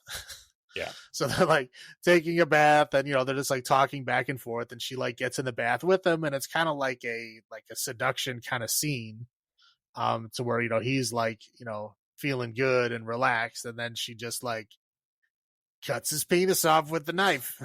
Yep. And then leaves the room and then locks the door into the bathroom. So we see that he is bleeding a lot. He's bleeding out. It's a lot of blood. Yeah. And she knows that he's going to be dead. So he's just like kind of flailing around and screaming and crying and all kinds of stuff. But it is a very slow and painful death. And yeah, he dies. Yep. So then she basically goes back outside. And then the other two guys, knowing that, like, okay, the wife comes to the gas station saying, like, yeah, my husband never came home. I don't know where he is. So the other two guys are like, oh, well, we better go. You know, the only place we know that something might have happened is back at that lady's house. We need to finally go back there. So they drive their boat back there. And it, like, they see two of them get in the boat on the way there, but like only one of them is in the boat when they get to the house. And she was like, you know, kind of waiting for them. And she like jumps in the water and like sneaks up on the guy in the boat, and ends up knocking him off the boat. And so then she's like, you know, driving the boat around in circles around him. And it doesn't look like he can swim or something. It looks like he cannot swim at all. Right. I mean, he's not drowning. But the other guy, he can't swim because the other guy has to come get him. Right, yeah. So like he's not drowning, but it does look like he's a very strong swimmer. So she keeps like driving the boat around him, and he looks like he's having a hard time staying above water. Obviously, yeah, the other guy, like suspenders guy, comes out of the woods, who is apparently trying to sneak up on her. And he grabs an axe that was like, you know, over by the house. And he tries to swim out there to like save his buddy. And she basically drives the boat over to him and just like grabs the axe out of his hand, more or less. Yeah. And then she's, you know, driving around, and after like a couple times of like near misses with the boat, the suspenders guy decides, yeah, I'm just going to go back to shore. Like, this is not working. So she drives over to him and just like chops him in the back with the axe, like just solid chop, and he just goes under. Yeah, he got shined. Right, yeah, he just got one axe blow. You can tell that axe blow is enough to kill him, and he just bloop, bloop, he's gone. Yes. And so then she driving around in circles around the guy again. She turns off the boat, and the guy crawls up to the boat and like hugs the boat engine. Propeller. Yeah, the propeller. He hugs the boat engine, and she's like trying to like, oh yeah, it's fine. You know, I'll let you, you know, back in the boat. You know, we'll kind of pretend like nothing happened. And then of course starts the boat as he's like hugging the propeller, and it, you know, apparently the propeller cuts off his penis again. And then there's a whole lot of blood, and then blub, blub, blub, he goes down. Yep. And then she drives away in the boat, and then the movie ends. And the credits are playing while she's riding her boat around on the river. Yes. This was not your first time seeing this, so what was your thought? No, I've seen this one before. I've seen this one. This is the only one of these I've seen before. I thought I saw Last House on the Left before, but I did not see the original. Now I have, obviously, but at that point I did not. This one I did. I've seen this one. I've seen the remake, and I believe I saw the remake sequel too. I know there's more that I haven't seen. There is. Yeah, I know there's like at least one or two more. I have not seen those, but I did see the remake, and I did see the sequel to the remake, which was at the time I watched it was those. That's all that existed at the time. I didn't keep it going. Yes. But yeah, no, this is. I mean, yeah, it is just as disturbing as the first time I watched it. Which was it was years ago. I don't remember how long ago, maybe like 10 years ago when I watched it, but yeah, it's still disturbing. Like, I was dreading watching it. Yeah, like I saved it to last, that it was, yeah, it definitely hits harder. I think this is the worst of them. Oh yes. Yeah, I mean, Last House on the Left is bad, but I think this is worse. It ramped up to 11. And again, it goes on for a long time. And you think it's over. You think it's over like twice, and it just keeps going. Yep. Yeah. Yeah, this is, I mean, none of it's good, but I'd say Last House Left was what, 10 minutes? If that, of the assaults? Yeah, probably something like that. And this is at least triple the length, and it's just non-stop. Like, holy crap. Like they said, they took this, and like, someone's like, I bet you can't top Last House Left. And I was like, hold my beer. You know? Yeah, essentially. I mean, I think this movie is like what stopped this genre of like, okay, yeah, I don't think we can do much worse than this. No. Like, we'll just switch to slashers, is I think what happened. I mean, this came out the same year as Halloween. Right. Two vastly different movies. Right. But yeah, I think they were like, hey, you know what? Halloween seems like an easier movie to watch and an easier movie to make. Let's go that direction. And they just did. They also might be like, you know what? No one in other countries can see these movies either. We're not making money off of these as well. Right. You know, I wouldn't say Halloween's a popcorn movie, but it kind of is a popcorn movie, more so than this, easily. Yeah. Yeah. There's only like one, in Halloween, there's like one minor nude scene. In this movie, like, there's nudity for. She's pretty much naked all the time. I was gonna say, like, it's all like probably the majority of the movie. Like, she's naked the majority of this movie, and it's like she's all the way naked. It's not just. Oh yeah. Yeah. And really, the guys are pretty much fully nude too. Oh yeah, no, it's yeah. When the assaults are happening, they strip down. Like, it's not just like your typical, pull your pants down a little bit thing. No, they're all in. Yeah, like it's 100%. Yes. Yeah, there's dong shots and everything. Yeah, this movie definitely is the hardest one. Yeah. It unfortunately, it almost makes Last House on Live look tame. Well, yeah, but again, it also came out, 7 years later, 6 years later. Right. So it was ramping up for that time. Ramped up for the grand finale. Yeah, I was going to say, I think I Spit on Your Grave is the crest of this, of the raw, 70s raw thing, and it just came straight down after that. Oh, yeah. So what were your highlights? Highlights, I mean, the thing to me is it just feels like it's a realistic evil. You know what I mean? Right. Like, they don't necessarily show the people as just pure evil, bad characters. They all have like different sides to them where they try to humanize them a bit. Obviously, they're bad. They're not trying to say that they're good people. They try to put that human edge on them to show that this could be anyone. And that I think that this realistic part of it, I think it makes it more disturbing, because you realize that, like, yeah, anybody could do this. Like, anybody's capable of doing this, and anybody's capable of doing something like that and then just trying to go back to their regular life afterwards. It's disturbing to think that, but that's the thing, is like that realistic portrayal. I think they really nail it in this one. And I also like the kills in this movie. I thought they were well done. Like, when the guy is bleeding out, it really looks like he's bleeding out. Like, it looks like bad news. Yeah. And I agree. It is. This is why this is raw and uncut, because it really feels like it's raw. Like, it almost feels real. Like, you know what I mean? Not without it actually happening. I think it's as real as it can get. And honestly, the revenge story, I feel, is better. Her revenge is like you are rooting for her more. I thought. Well, yeah. I mean, there's also two definitive parts of the movie. That's like, you have the assault happens, and then there's revenge for the assault. Whereas in the other movies, it's just like the assault happens. Well, I mean, I guess the first one is kind of like that, but the assaulted person dies, and it's their parents that have to do it later. But it's not like a planned out thing. I'm like, they literally planned it out for like maybe 30 minutes before they went into effect. If that, yeah.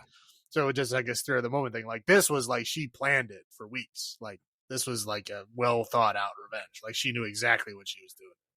As I said, she was like the guy of Monte Cristo in this aspect. Right. She knew, she had everything planned out to the T. And you don't feel sorry for those four at the end of the movie. You didn't feel sorry with them to begin with, but you kind of felt sorry for Matthew at the very beginning, because he dressed like Gilligan from Gilligan's Island. Right. Yeah, and he's like super nerd. I mean, yeah, because this is back with like stereotypical like nerd trope is like, that is exactly what his character is. Yeah. But that pretty much ends quickly when you find out that he's like fully part of this thing. Like, Right. yeah, he may not be participating, but he's also not going for help either. Yeah. And again, he's just as much part of this. Yeah. Yeah, and you, as much as it sucks, but yeah, you're right. It feels it's a real feel, and especially 45 years ago, we're still hearing the same excuses because the gas station's like, oh well, you were laying there seductively. You showed your legs at the gas station. You were asking for it. And Yeah, like that's this it. Yeah, argument sounds very familiar. yeah. She was walking back and forth by the gas pump, like waiting for her car to be filled up. Like she had just driven from the city out to the like this rural area. Like, yeah, so she got Right. out to like stretch her legs for like a minute while she Right. was getting her gas pumped, and the guy's like trying to use that as an excuse, like, you knew what you were doing. Right. And they You also wanted go, me to look. Like, what? Come yeah. on, dude. And they're like, oh, you're laying there seductively in your hammock in your bathing suit on private property on a huge ass lake or river. Right. They happen to go by. There was no one around her. Right. But yeah, I mean that argument, it's still valid today. And that's he essentially said boys will be boys, and they asked for it. And that hit home too, especially what we've seen the past couple of years. It's still ramping up. It's still a thing. It's still a thing. I mean, it is obviously not nearly as bad as it used to be, but it is Right. still very much present. Yeah. And yeah, it is. Yeah, it is not good. And again, people will always use that excuse, and it's. I don't. Yeah, I don't get it, man. It's like, all you have to do is put your daughter, your wife, your mother in that situation. How would you feel if it was them? That's all Right. you have to do. Everybody has a mother. Yeah. Right? And that's all put your mother in that situation. That's all you have to do. Would you want your mother to go through that? No. Then don't fucking put anybody through that. Yeah. But no, it's as a parent, I feel for the parents of Mary from Last House on the Left. But I'd probably try to do the same thing if those people were in my house, quite honestly. But like I said, I felt her revenge was more justiceful, more rewarding, I think.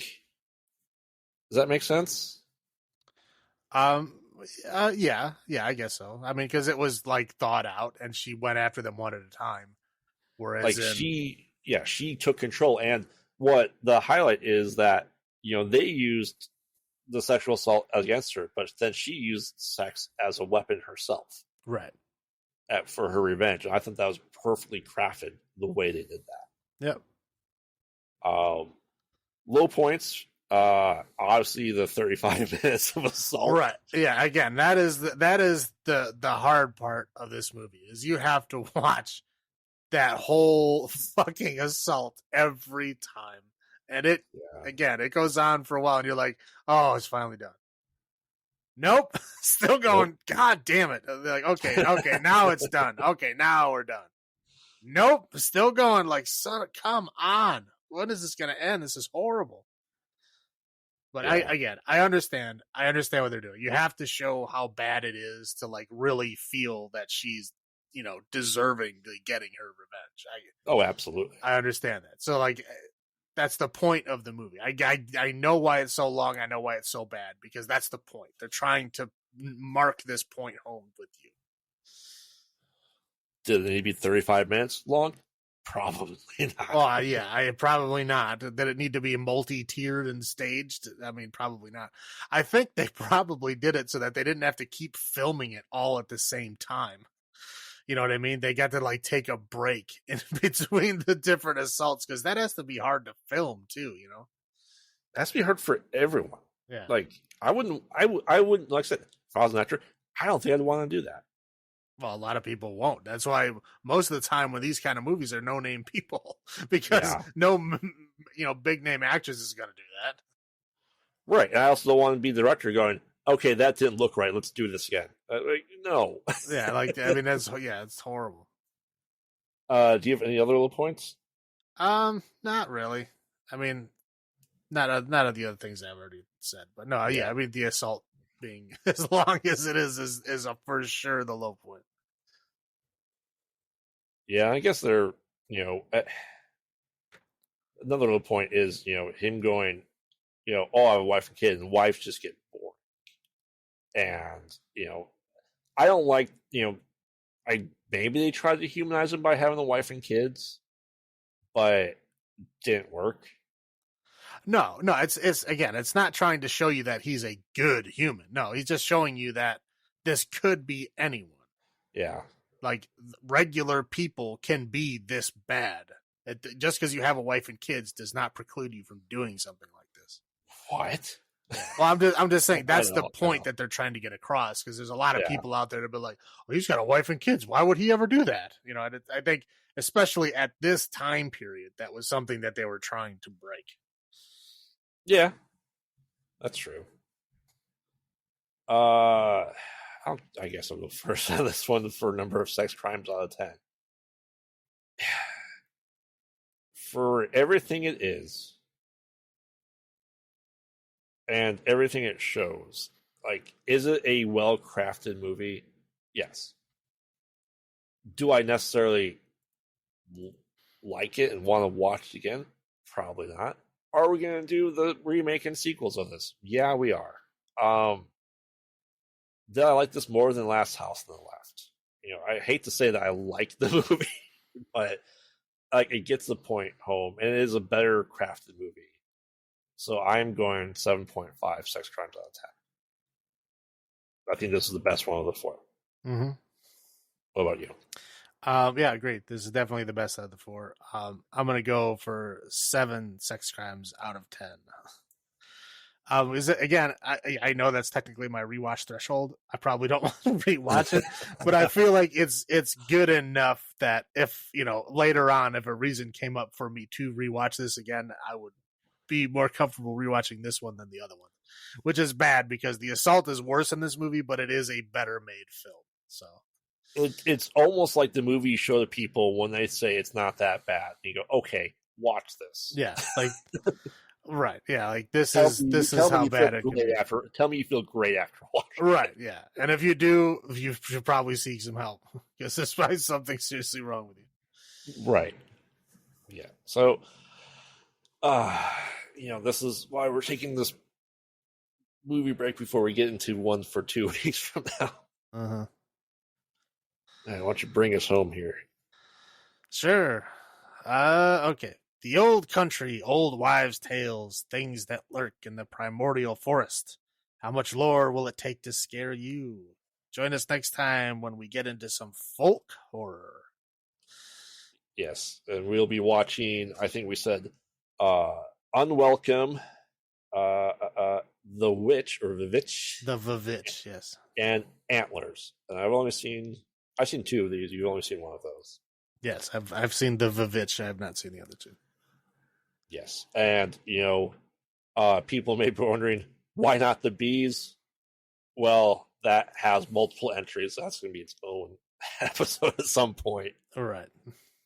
As though it is probably the most iconic folk horror movies, I'd say. They're rebuilding. Aren't they remaking it again? Uh huh. Yeah. So they did 2 Wicker Mans. They did The Wicker Tree. And they are remaking this again. So we'll have to look up and do some research when that comes out and maybe plan it for there as well. Yeah. Well, yeah, because I knew there was original. I knew that it was remade. Famously, Nicolas Cage remade it. And then I know that I'd heard that they were making it again. I don't know about that other one, The Tree. I don't know what that is. The Wicker Tree was supposed to be closer to the book, like an actual sequel to Wicker Man, I believe. Yeah, I've never seen the original. I have seen. Well, I don't think I've seen the whole Nicolas Cage version. I've just seen enough to laugh hysterically at how ridiculous it is. And yeah, that's it. I've never watched years. I'm sorry. Thank you. Yeah, it is a direct parallel. So yeah, we'll get to it. So, all right. Well, in the meantime, like I said, we'll be doing that next, and then we'll just give you a short preview. Is we're going to do French Extremity movies the week after that. So the new French Extremity, new French. So a rough month for us on some of these. So take a break in between. Yeah. Until then, but this has been. Remember, we watch bad movies, so you don't have to. And this has been Graveyard saying, "Have you checked on the children?" This is Salem saying, "Long live the new flesh."